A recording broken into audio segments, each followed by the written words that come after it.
Bismillahirrahmanirrahim. Alhamdulillahi rabbil alamin. Wal aqibatu lil muttaqin was salatu was salamu ala sayyidina Muhammadin wa ala alihi wa ashabihi ajma'in. Amma ba'd. Assalomu alaykum va rahmatullohi va barakatuh.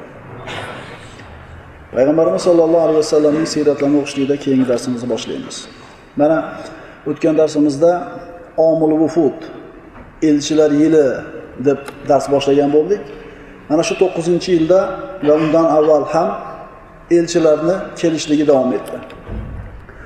So'ngra Banu Abduqays qabilasidan elchilar kelishdi. Bu qabila ham katta qabilalardan edi. Islomga haris edi. Bu qabilaning elchilari Madinaga yetib kelishlari bilan tezroq masjidga, Nabiy sallallohu alayhi vasallam oldiga borib, shoshilib islomga kirmoqchi bo'lishdi. Ya'ni bir-ikkinchisidan o'zib ketmoqchi bo'ldi. Ular masjid oldiga yetib kelganlarida tuyalardan tushdi-da masjidga qarab yugurishdi. Tuyalarni ham bog'lagani yo'q, ustidagi yuklarni ham tushirgani yo'q, hech narsani tartibga keltirmasdan masjidga qarab yugurishdi. Kirib islomni e'lon qilishmoqchi. Ularning onasida Ahnaf ismli bir kishi bor edi. Yana u kishini Ashaj Abduqays deb ham chaqirishar edi. Bu odam o'zini sheriklariga o'xshab shoshilmadi. Sekin tuyasi bilan yetib keldi, tuyasidan tushdi, bog'ladi, ustidagi yuklarni yerga tushirdi-da, sekin payg'ambarimiz sollallohu alayhi vasallam oldiga kirdi masjidga. Kirganida sheriklari hammalari islomni e'lon qilib, musulmon bo'lib o'tirishgan edi. U ham kirdi. Payg'ambarimiz sollallohu alayhi vasallam oldida shahodat kalimasini aytib musulmon bo'ldi. Payg'ambarimiz xursand bo'ldi. So'ngra Ahnafga qarab turib, "Ey Ahnaf" dedi. "Sizda Alloh va Rasuli yaxshi ko'radigan ikkita xislat bor" dedi. Ahnaf roziyallohu anhu: "Ya Rasululloh, qaysi sifat u ikkita sifat?" Payg'ambarimiz aytdilar: "Al-hilm val anat." Halimlik va shoshmaslik dedi. Mana aytdik, hamrohlarni hammasi potirab shoshilganicha kirib ketishdi, lekin bu kishi shoshmasdan sekin keldi. Haqiqatan bu kishi halim odam edi. Aytishlaricha, cho'rilaridan biri qo'lida bir idishda qaynoq suvni olib ketayotib, mana shu suvni Ahnafning o'g'lining ustiga to'kib yuboradi. Ahnafning o'g'li mana shundan kuyib o'ladi. Shunday ish qilishiga qaramasdan, halim bo'lgan bu Ahnaf roziyallohu anhu cho'risini bir og'iz malomat qilmagan bo'ladi. Payg'ambarimiz sollallohu alayhi vasallamdan Ahnaf ibn Qays so'radiki: "Ya Rasululloh, bu ikkita xislat, mana shu ikkita xulq, o'zim bu xulqlar bilan xulqlandimmi yoki Alloh mening tabiatimga joylab qo'yganmi?" dedi. Ya'ni o'zim kasb qilib topdimmi mana shu xulqni, axloqni yoki Alloh meni tabiatimga joylagan, fitriymi dedi. Payg'ambarimiz aytdilar: "Bu ikki xislatni Alloh sizni tabiatingizga joyladi" dedi. Ya'ni Alloh sizni shunday qilib beradi dedi. Qarang, Alloh taolo o'zi joylab qo'yib turib bu sifatli bir bandasiga, yana o'zi yaxshi ko'ryapti. Ahnaf roziyallohu anhu Alloh va uning rasuli yaxshi ko'radigan bu ikki xislatni menga joylagan Allohga hamd sanolar bo'lsin dedi. Shunday qilib Banu Abduqays qabilasi ham iymonga keldi. Payg'ambarimiz sollallohu alayhi vasallam Toy qabilasini fath qilishlik uchun qo'shin yubordi. Bu qo'shin yetib kelmasidan avval mana shu Toy qabilasining sayyidi Adi ibn Hotam at-Toyi Toy qabilasining sayyidi amiri edi. Adi ibn Hotam at-Toyi o'zi ismidan ham bilinib turibdi, mashhur arablarning ichida saxovati bilan, o'zining karami bilan mashhur bo'lgan Hotam at-Toyining, Toylik Hotimning o'g'li edi. Adi ibn Hotam at-Toyi. Musulmonlarning ishi zohir bo'lib, jazirani musulmonlar bo'ysundirayotganligidan xabar topib, qo'rqdi. Musulmonlar Toyga kelsa, uni ham yurtini egallashadi. Shunda Madina bilan Toy qabilasining o'rtasidagi yo'lda bir Sovma bor edi. Nasoro rohiblar ibodat qiladigan joy Sovma. Mana shu Sovmadagi rohibga odam yuborib aytdiki, agar dedi, biz tomonga qarab kelayotgan musulmonlarning qo'shini ko'rinsa, musulmonlarning bayroqlari ko'rinsa, menga xabar yubor dedi. Hamda o'zi safar uchun kerak bo'ladigan barcha narsalarni tayyorladi. Tuyalarni boqib tayyor qilib qo'ydi-da, ana shu xabarni kelishini kutdi. Ozgina vaqt o'tgandan keyin boyagi rohib Adiga odam yubordi. Musulmonlarning bayroqlari ko'rindi. Agar biror ish qilmoqchi bo'lsang, shu ishni qilish vaqti keldi. Adi nima qildi? Adi o'zini ayolini, farzandini, moli dunyosini oldida Shomga qarab, nasoralarning oldiga qarab qochib ketdi. Boshqa oila a'zolarini olgani yo'q. Musulmonlar Toyga yetib keldi, uni egallashdi. Asr tushdi, qochib ketdi. Asr tushganlarning orasida Adi ibn Hotam Toyining singlisi ham bor edi. Asrlar Madinaga olib kelib, payg'ambarimiz sollallohu alayhi vasallamning masjidi oldiga joylashtirib qo'yishdi. Mana Adining singlisi ham asrlar oldida. Payg'ambarimiz sollallohu alayhi vasallam masjidga qarab kelar ekan, asrlarning oldidan o'tdi. Shunda Adining singlisi turdida, "Ey Muhammad," dedi. "Men qavmning sayyidining qizi falonchiman," dedi. "Xotamut Toyining qiziman," dedi. "Otam vafot etdi. Vofid g'oyib bo'ldi. Menga rahim qiling, menga ikrom ko'rsating," dedi. Vofid degani menga qarovchi odam, elchi degani. Payg'ambarimiz to'xtab, "Vofid kim?" dedi. Ya'ni qarovchi bo'lgan odam kim edi dedi. Adi ibn Hotam Toyi dedi. Payg'ambarimiz, "Ha, Alloh va rasulidan qochib ketgan kishimi?" dedi. "Al-far minallohi va rasuli," dedi. Dedi-da o'tib ketdi. Ertasi kuni payg'ambarimiz masjidga kelayotganida yana Adining singlisi turdida kechagi gapini qaytardi. Payg'ambarimiz xuddi kechagi javobini qaytardi. 3-kuni endi payg'ambarimiz ana shu asrlarda oldin o'tib ketar ekan, Adining singlisi turmadi. Chunki foydasi yo'qligini ko'rib noumid bo'lgan edi. Ana shu paytda 3-kuni payg'ambarimiz oldiga bir kishi bor edi. Ana shu kishi Adining singlisiga qarab turib ishora qildi, "Turing, yana so'rang," dedi. Bu Ali roziyallohu anhu edi. Turdida, "Ey Muhammad," dedi. "Men qavmning sayyidining qizi falonchiman. Xotamut Toyining qiziman. Otam vafot etdi, Vofid g'oyib bo'ldi. Menga rahim qiling, menga ikrom ko'rsating," dedi. Nabiy sollallohu alayhi vasallam, "Vofid kim?" dedi. Adi ibn Hotim dedi. "Ha, Alloh va rasulidan qochib ketgan kishimi?" dedi. "Ammo seni," dedi, "seni ozod qilamiz," dedi. So'ngra Nabiy sollallohu alayhi vasallam singlisiga aytdiki, "Agar Adi bizning oldimizga kelsa, biz unga albatta izzat ikrom ko'rsatgan bo'lardik," dedi. Adining singlisi aytdi, "Ya Rasululloh, agar Shomga ketadigan biror bir karvon bo'lsa, biror bir kishi bo'lsa, ayting, akamning oldiga ketaman." Shomga ketadigan bir hamrohlar topildi. Adining singlisi Shomga bordi. Borib akasini topdi. Akasini ko'rishi bilan unga qarab baqirib qoldi. "Zolim, qotil. Ayolingni, farzandlaringni olib qochibsan-ku, bizni tashlab ketdingmi? Bizga kim qaraydi?" malomat qildi. Shunda Adi xatosini o'zi tan oldi. "Ha," dedi, "malomat qilishga haqqing bor. Ayb menda," dedi. Subhanalloh, inson xatosini tan olib e'tirof qilsa, malomat qilayotgan odam ozgina yumshaydi. Aksincha o'zini bir himoya qilishlikka o'tsa, boyaga malomat qilayotgan odamning malomati yana ham kuchayadi. "Ha, ayb menda," dedi, tan oldi. Shunda, "Ey Adi," dedi, "men seni oldinga eng yaxshi odam oldidan keldim," dedi. Adi ibn Hotam aytadi, "Singlim," deydi, "aqlli ayol edi," deydi. Ya'ni fikr egasi bo'lgan aqlli ayol edi. "Nima maslahat berasan?" deb so'radi Adi. U singlisi aytdi, "Ey Adi," dedi. "U," dedi, ya'ni Muhammad alayhisalom, "yo nabiy, yo podshoh. Agar nabiy bo'lsa, uni ham suhbati bo'lishlik, unga sahoba bo'lishlik bundan ortiq sharaf bo'lmaydi. Agar podshoh bo'lsa, nihoyatda karim odam ekan, uni karimligini, saxovatini men ko'rdim," dedi. "Tezroq uni oldiga bor, tezroq uni suhbatida bo'l, uni xayriyatidan mahrum bo'lma," dedi. Adi ibn Hotimga singlisini aytgan gapi ma'qul keldi. Madinaga keldi. Payg'ambarimiz sollallohu alayhi vasallam uni chiroyli kutib oldi, chunki Adi ibn Hotam Toyini arablarning o'rtasidagi hurmati nihoyatda baland edi. Bu nasroniy dinida edi bu. Ya'ni Hotam Toyining o'g'li. Adi ibn Hotam aytadi, "Rasululloh bilan uchrashganimdan keyin kuzatdim," deydi. "Bilmoqchi bo'ldim, nabiymi bu yoki bir oddiy podshohmi?" So'ngra payg'ambarimiz meni uyiga boshlab ketdi, deydi. Yo'lda ketar ekanmiz, payg'ambarimiz eng sharafli bo'lgan arab Adi ibn Hotimni yetalab ketyapti. Podshoh o'zining qavmida. Podshohni yetalab ketayotgan Rasulullohning yo'lidan bir kampir chiqdi-da, payg'ambarimizning qo'lidan ushlab, "Ya Rasululloh, sizda gapim bor," dedi. Shunda nabaviy axloq egasi bo'lgan Rasululloh Adi ibn Hotimni qo'ydi-da, Haligi kampirlar bir chekkaga o'tdi, 1 soat gaplashib turdi. Adi ibn Hotim aytdi, "Vallohi" dedi. "Podshoh buni ish qilmaydi" dedi.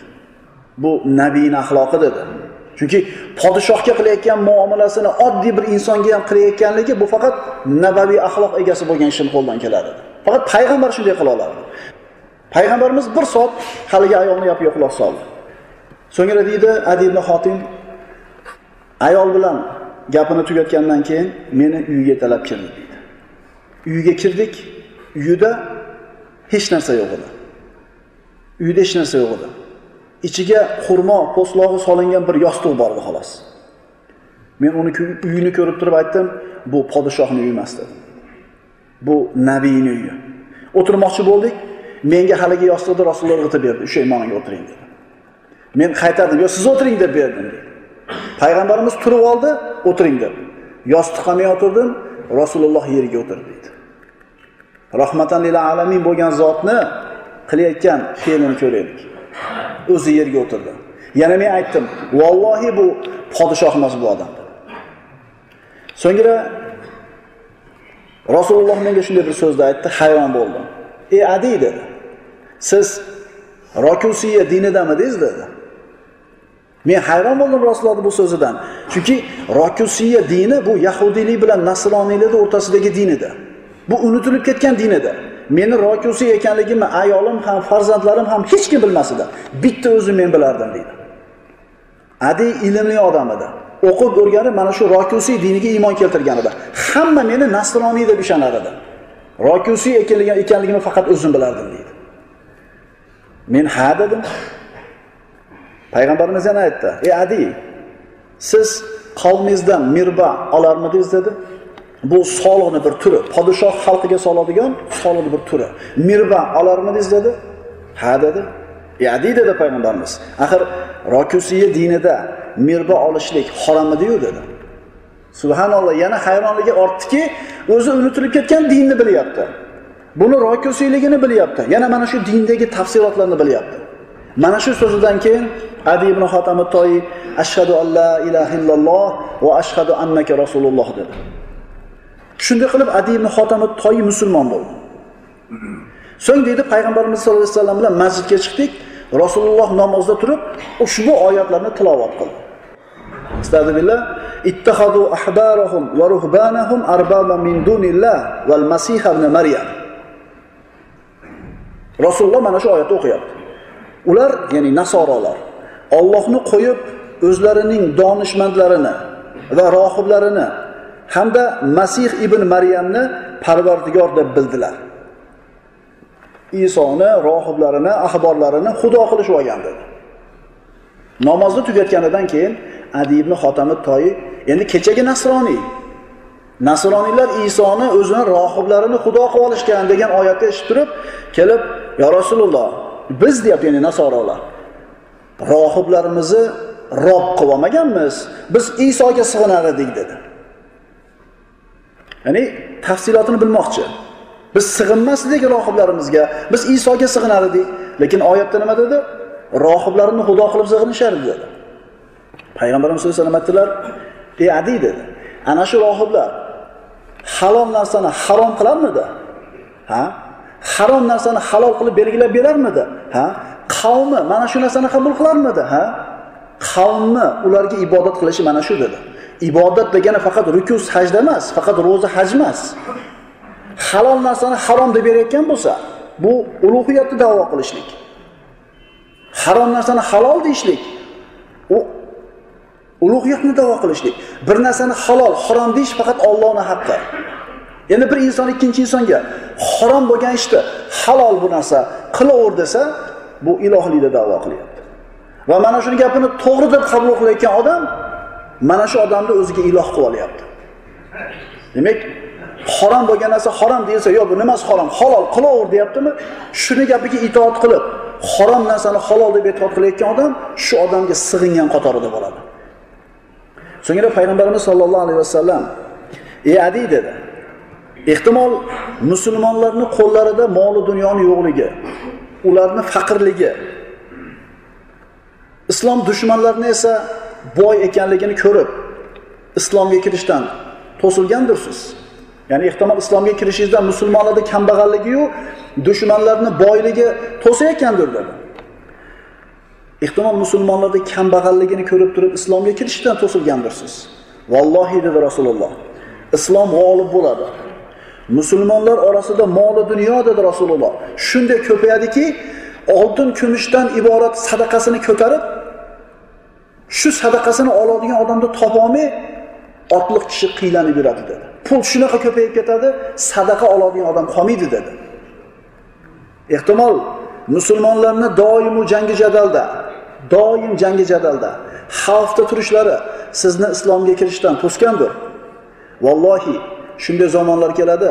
Qodisiyadan bir ayol tuyasini ustida Baytullohni ziyoratiga keladi, yonida bitta hamrohi bo'lmaydi. Ya'ni Qodisiyadan keladi, yo'lda hech qanday xavf xatar bo'lmaydi. Yolg'iz o'zi keladi, omonlik yoyiladi dedi. Ehtimol Adi musulmonlarni chodirlarda turishlari, ya'ni binolarini hashamatdor emasligi sizni islomga kirishdan to'sgandir. Vallohi bu ishni Alloh taolo nihoyasiga yetkazadi. Bu din komil bo'ladi, g'olib bo'ladi. Bobil qasrlari musulmonlarning qo'lida bo'ladi dedi. Payg'ambarimiz bashoratlarni aytib qo'ydi. Adi ibn Hatim To'y aytadi. Vallohi umrim uzoq bo'ldi deydi. Rasululloh vafot qilgandan keyin bu kishi mana uzoq umr ko'rdi. Bobil qasrlari musulmonlarning qo'liga o'tganligini ko'rdim deydi. Rasulullohning bashorati haq edi. Qodisiyadan bir ayol tuyasini minib yolg'iz o'zi Baytullohni tavofiga kelganiga guvoh bo'ldim dedi. Agar umringlar uzoq bo'lsa dedi yonidaglarga, uchinchisini ham albatta ko'rasizlar dedi. Umar ibn Abdul Aziz rahmatullohi alayhining davrida zakot oladigan, sadaqa oladigan odamni topishlik mahol ish bo'lib qoldi. Inson sadaqasini solib istab yurar edi, kambag'al topishlikka qiylanar edi. Va payg'ambarimizning boshqa aytgan bashoratlari ham albatta amalga oshadi. Islom g'olib bo'ladi, birodarlar. Bugunmi, ertagami biz bilmaymiz. Bu din g'olib bo'ladi. Walau karihal mushrikun, agar mushriklarga bu narsa yoqmayotgan bo'lsa. Adi ibn Hatim To'yining islomi bilan To'y qabilasi ham islomga kirdi. Yana mana shu yili kelib iymon keltirgan qabilalardan Yamandan kelgan Uzli qabilasi. Banu Bakr ibn Sa'd qabilasini elchisi keldi. Qisqa, lekin nihoyatda bir ajib qissa. Ular o'zlarining nomidan ko'p elchilarni jo'natishmadi. Bu Banu Sa'd ibn Bakr qabilasi. Bir kishini jo'natishdi. Zumom ibn Sa'laba. Zumom ibn Sa'laba ahli farosalardan edi. Farosat degan ilm bu insonning yuzidagi alomatlarga qarab turib, so'zga quloq solib turib, rostga yoki yolg'onchi ekanligini biladigan ilm egalari. Demak, insonga qarab turib, yuziga qarab, gapiriga qarab turib, kimligini bilib bera oladi. Zumom ibn Sa'labani Banu Bakr ibn Sa'd qabilasi sen Madinaga bor. Muhammad bilan uchrash. Uni kuzat. Sen kazzob bilan rostgo'yni ajrata olasan. Agar rostgo'y bo'lsa ergashamiz, agar rostgo'y bo'lmasa ergashmaymiz.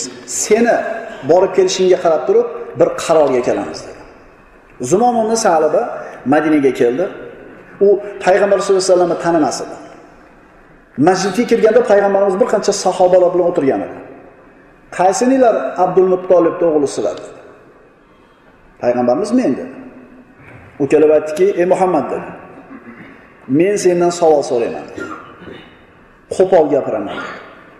Mendan xafa bo'lma, sabr qil dedi. Ya'ni muloyim, latif so'zlarni qidirmayman, to'g'ridan to'g'ri so'rayman dedi. Qo'polroq gapiraman, sabr qil dedi. Payg'ambarimiz so'radi dedi. "Ey Muhammad" dedi. "Osmonlarni kim yaratgan?" dedi-da payg'ambarimizga tikilib qarab turdi yuziga. Oddiy savol. Payg'ambarimiz Alloh dedi. So'ngra Zumom aytdi: "Ey Muhammad, yerni kim yaratgan?" dedi. Yana tikilib turibdi. Payg'ambarimiz Alloh dedi. Yana so'radi: "Ey Muhammad, tog'larni yaratib, ularni yerga mustahkam joylashtirgan kim?" dedi. Payg'ambarimiz Alloh dedi. Shunda Zumom aytdi: "Osmonlar yerni yaratgan, tog'larni yerga mustahkam qilib o'rnatgan Alloh nomini o'rtaga qo'yib turib so'rayman. Alloh seni payg'ambar qilib yubordimi?" dedi. Kuzatib turdi yuziga. Payg'ambarimiz sollallohu alayhi vasallam ha dedi. Zumom ibn Salaba ashhadu an la ilaha illalloh va ashhadu annaka rasululloh dedi. Chunki biror marta umrida xato qilmagan Zumom ibn Salaba. Biror marta rostgo'ymi? Rostgo'yligini bilgan. Kazzobmi? Yuzidagi alomatlarga qarab turib, belgilarga qarab turib, uni kazzobligini bilgan. Rasulullohda tamomiy rostgo'ylikni ko'rdida, mana shu o'rinda shahodat kalimasini aytib musulmon bo'ldi. Agar yolg'onchi bo'lganda bir alomatlari bor, ikkilanar edi, chunki o'rtaga Allohning nomi qo'yib so'ralyapti. Shunday qilib Banu Sa'd ibn Bakr qabilasi Zumom ibn Salabaning islomi bilan ular ham iymonga kelishdi. Payg'ambarimiz sollallohu alayhi vasallam oldiga bir arobiy keldi. Mana endi ko'ringlar, 9-yilga kelib turib qabilalar o'zlari kelib islomni qabul qilishyapti. Bundan bir necha yillar burun Rasululloh ana shu qabilalar haj qilgani kelishganida bitta borib ularni islomga da'vat qilgan edi. Zaif edi, musulmonlar nochor edi. Mana o'zini davri keldi. Endi qabilalar kelib Payg'ambarimiz sollallohu alayhi vasallamga islomini e'lon qilishyapti. Bir arobiy keldi. Sochlari o'rilgan edi. Kokillik edi. U kelib, "Ya Rasululloh" dedi. Osmonlar va yerni, tog'larni yaratgan Allohning nomi bilan so'rayman. Bir kunda 5 mahal namoz o'qishimiz kerakligini Alloh buyurdimi sizga dedi. Shu 5 mahal namoz o'qish kerakligini Alloh buyurdimi sizga dedi. Payg'ambarimiz ha dedi. Zakot haqida, haj haqida, roza haqida so'radi. Farzlarni so'radi, gunoh kabiralarni so'radi, haromlarni. Payg'ambarimiz ha deb javob berdi. Haligi arobiyat, "Ya Rasululloh, to'g'ri odamlar bo'lganda agar shularni bajarsam" dedi. "Jannatga kiramanmi?" dedi. Payg'ambarimiz ha dedi. Agar iymon bilan farzlarni bajarsa, haromdan tiyilsa, kaboirlardan uzoq bo'lsa, jannatga kiradi dedi. "Ha, kirasiz" dedi. Arobiy aytdi, "Allohga qasam" dedi. "Mana shu siz aytganlarga hech narsani qo'shmayman" dedi. So'ngra chiqib ketdi. Payg'ambarimiz u chiqib ketgandan keyin aytdilarki, "Vallohi" dedi. Agar ikki kokil egasi, yoki soch o'rilgan kishi so'zida sodiq bo'lsa, u albatta jannatli bo'ladi dedi. Islom oson birodarlar. Iymon keltirgandan keyin farzni bajarsa, haromdan, gunoh kabiralardan uzoq bo'lsa, qolgan ishlarning hammasi nafl. Nafl ishlarni qilaman deb turib farzdan qolib ketgan bo'lsa, Alloh bu kishining naflini qabul qilmaydi. Shuning uchun shariatda farz, vojib, sunnat, mustahab degan amallar bor. Biz kichkinagina bir mustahab yoki sunnat bo'lgan amalni ushlab olib turib, fitna qo'zib, musulmonlarda birligi bo'lgan vojibni yo'q qilayotgan bo'lsak, bizni bu sunnatimiz bizni qabul qilinmaydi. Demak, islom oson ekan. Iymon keltirasiz, farzni bajarasiz, gunoh kabiralardan tiyilasiz, shu bilan jannatga kiraverasiz. Qolgani insonning toqatiga qarab qilinadigan amallar. Ayrim odamlarni ko'rasiz, bir sunnatni mahkam ushlaydi-da, farz qolib ketganligini ko'rasiz uyda. Masjidga chiqmayapsan deb ma'lumot qiladi bir odamni, sunnati muakkada bu ish. Oilasida ayollariga umuman qaramaydi, avratini ochib yuradi. Vaholanki ayollarining avratini yop deb yurishning yelkasidagi farz edi. Do'ppi kiyib kiryapsan masjidga deb turib ma'lumot qilinadi yoshlarda. Oilasida farzandlari benamozligiga beparvo bo'laveradi. O'shuning uchun hammachi o'zi bilan ovora bo'lsa, o'zini kasalini, o'zini kamchiligini tuzatish bilan ovora bo'lsa, boshqalarga qarashlikning hojati bo'lmaydi.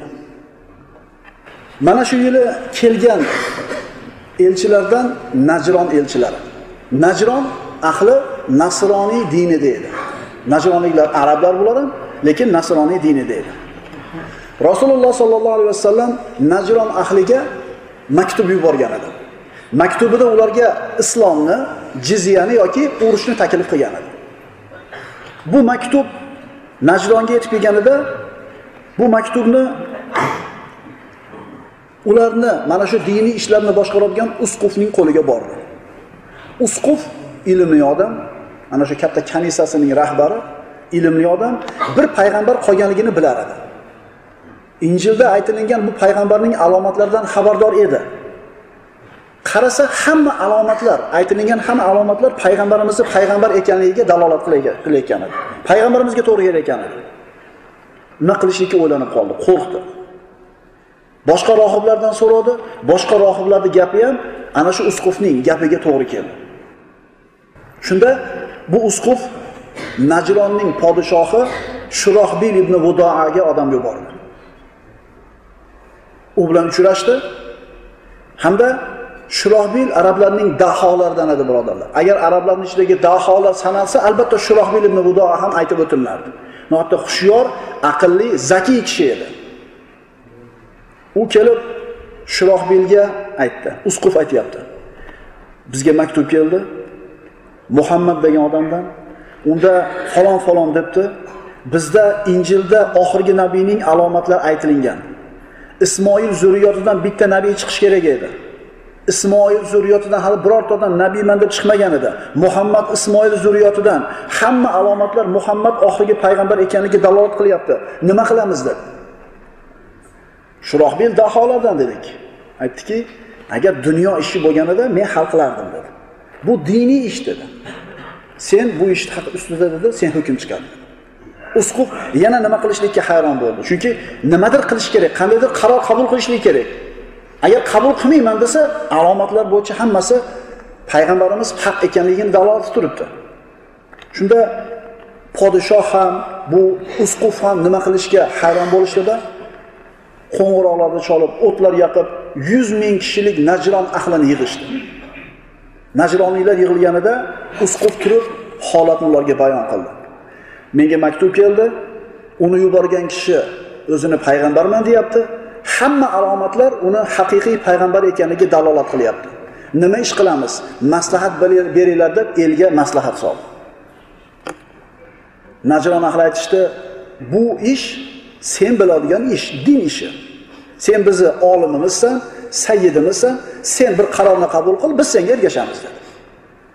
Usquf qavmidan kengash ololmasdan yana qiylandi.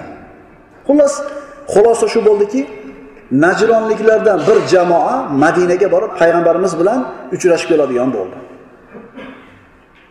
Bu jamoada olimlari, diniy olimlari hamda qavmining ulug'lari boradigan bo'ldi. Ular Madinaga kelishar ekan, o'zlarini martabasini, makonatini bildirish uchun eng qimmat bo'lgan, ipakdan tikilgan, oltinlar bilan bezatilgan kiyimlarni kiyib kelishdi.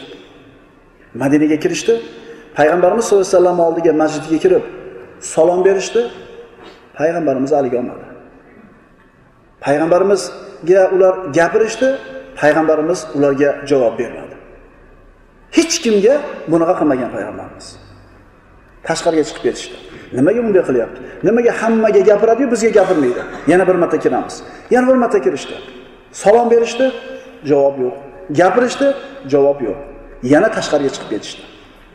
Nima qilishga hayron.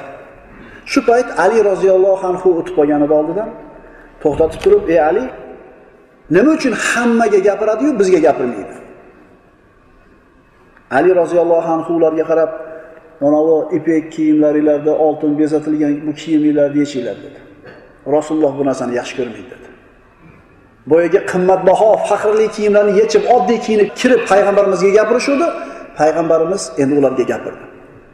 Payg'ambarimiz ularga gapirmaganligini sababini aytib shunday dedi. Bular dedi, Najronliklar, anavi kiyimlari bilan kirishganida ular bilan birga iblis birga kirdi dedi. Endi bu kiyimlarni yechganlaridan keyin ular bilan birga keladi dedi. Najron elchilari payg'ambarimizdan islom haqida so'rashdi. Rasululloh javob berdi. So'ngra Iso alayhisalom haqida so'rashdilar. Ularga payg'ambarimiz sollallohu alayhi vasallam javob qilib ushbu oyatlarni o'qib berdi. Mana shu Oli Imron surasidagi bir qancha oyatlar Najron ahli kelib payg'ambarimizga gapirganda javob bo'lib tushgan oyatlar. Astagfirullah. Inna masala Isa indallohi ka masali Adam. Xalaqahu min turab, thumma qala lahu kun fayakun. Al-haqqu min robbik fala takunanna minal mumtarin. Nasroniylar Iso alayhissalom otasiz dunyoga kelganligi uchun Allohning o'g'li deb sig'inishdi. Alloh aytadi: "Albatta Isoning otasiz tug'ilishining misoli Allohning nazdida xuddi odamning misoli kabidir. Uni tuproqdan yaratib so'ngra bo'l dedi, bas u jonli odam bo'ldi. Bu Parvardigoringiz tomonidan bo'lgan haq so'zdir. Bas shubha qiluvchilardan bo'lmang." Ha, Iso alayhisalomni otasiz dunyoga kelsa Xudo desanglar, unda Odam alayhisalom nima bo'ladi? U otasi ham, onasi ham yo'q edi-yu. Allohning huzurida Isoni otasiz dunyoga keltirish odamga o'xshaydi. Bo'ldimi? Demak, otasiz tug'ilishligi Iso alayhisalomni iloh deyishlikka hujjat bo'lmaydi. Bu noto'g'ri e'tiqod. Ularning savollariga mana shu oyatlar javob bo'ldi. So'ngra Najronliklar yana nima qilishni bilmasdan hayron bo'lishdi. Lekin islomda qabul qilishni xohlamasdi. Shunda payg'ambarimiz sollallohu alayhi vasallam ularga sizlarni mubohalaga chaqiraman dedi. Mubohalaga. Mubohala nima? Tortishayotgan ikkita tomon chiqadi, o'zi, ayollari, farzandlari bilan. Ikkala tomon qo'lini osmonga ko'tarib, baland ko'tarib, Alloh taolodan kim kazzob bo'lsa, kim nohaq bo'lsa, Allohning la'nati tushsin deb ikkala tomon teng so'rashligi. Mana shu mubohala. Payg'ambarimiz endi men sizlarni mubohalaga chaqiraman dedi. Alloh aytadi: "Faman hajjaka fihi min ba'di ma ja'aka min al-'ilm faqul ta'alu nadu abna'ana wa abna'akum wa nisa'ana wa nisa'akum wa anfusana wa anfusakum thumma nabtahil fanaj'al la'natallahi 'alal kadhibin." Endi sizga kelgan mana shu haq ma'lumotdan keyin nasroniylardan kimda kim siz bilan talashib tortishmoqchi bo'lsa, unday kimsalarga ayting: "Kelinglar, o'g'illarimizni va o'g'illaringizni, ayollarimiz va ayollaringizni, o'zlarimizni va o'zlaringizni chorlab yig'aylik, so'ngra Allohga tazarru bilan iltijo qilaylik-da, yolg'onchilarni Alloh la'nat qilishini so'raylik." Mana shu mubohala edi. Kelinglar, kim nohaq bo'lsa, Allohning la'nati tushsin deb so'raymiz ikkomizdan dedi. Endi nima deydi bular? Payg'ambarimiz ularga shunday dedi-da, Fatima onamiz uyiga bordi, o'zining qizining uyiga. Chaqirdi Ali roziyallohu anhu. Fatima onamiz, o'g'illari Hasan va Husaynlar chiqdi. Sizlar meni ahlimsizlar, sizlar mening oilamsizlar dedi. So'ngra nasroniylarni oldiga olib kelib, najroniylarni oldiga olib kelib, mana meni oilamni olib keldim, qo'linglarni ko'taringlar, mubohala qilamiz dedi. Ya'ni agar haqlilarga ishonsanglar, qo'linglarni ko'taringlar dedi. Najron ahli maslahatlashdi. Yo'q, biz mubohala qilmaymiz deydi. Qo'rqishdi. Qo'rquvi qattiq edi, chunki bilishardi la'nat tushligini. Shunda Shurohbil ibn Vudoa podshoh aytdiki, menda bir taklif bor. Eshitinglar. Biz islomni xohlamaymiz. Dinimizda qolamiz.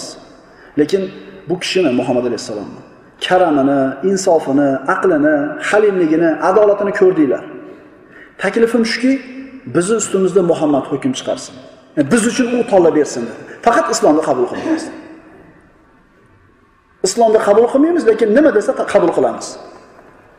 Payg'ambarimiz sollallohu alayhi vasallamga kelib mana shu taklifni aytganida Rasululloh qavmi, bular elchilarda, sizlar shuni aytganinglar bilan Najrondagi qavmiylar sizlarga itoat qilmay qo'yarmikin deb so'radi. Shunda Shurohbil ibn Vudoa, men qavmimning sayyidiman, ular meni gapimni qaytarishmaydi dedi. Qolgan elchilar ham uni so'zini quvvatladi. Shunda payg'ambarimiz ularga usta hukm chiqardi. Agar islomni xohlamasanglar, unda sizlarga jizyani hukm qilaman dedi. Demak, Najron ahli islomga tobe bo'ldi jizya bilan. Keyinchalik Najroniylarning orasida islom yoyildi. Shunday qilib Najron ahli ham islomga kelgan bo'ldi. Aqulu qawli hada va astaghfirulloh li va lakum. Assalomu alaykum va rahmatullohi va barakatuh.